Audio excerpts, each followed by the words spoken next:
TikTok's claim to fame as a great new video platform lies in no small part to the variety of editing effects, filters, and sounds that it gives users access to.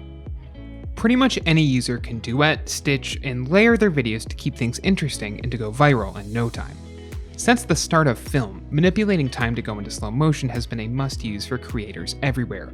If you're looking to use slow-mo on TikTok, here's how it's done.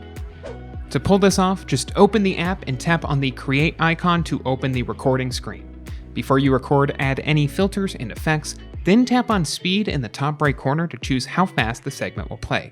Any speed less than 1x will play in slow motion, but will record faster than 1x.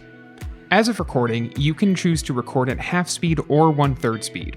The app will slow down the clip for you using an algorithm, so you can move and talk more normally when recording, though any recorded audio may sound slightly distorted.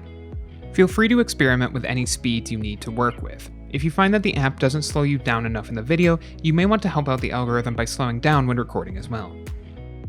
It's worth noting that you can record different segments at different speeds, meaning you can have a segment of your video recorded normally, then seamlessly transition into slow motion. Once you've recorded your clips, tap on the checkmark in the bottom right corner to open the editing screen to preview your video. If you're not satisfied with a clip, just tap back, then click on the enclosed X button to discard the last clip and re-record. You can't pick and choose what clip gets discarded out of multiple clips, so make sure that you are re-recording as you work. Once you're satisfied with your recording, just edit the rest of your text, sound, and effects, then post your clip. If you like this guide, make sure you subscribe for all sorts of videos covering TikTok and other technology. And don't forget to check out one of these videos. We think you might enjoy.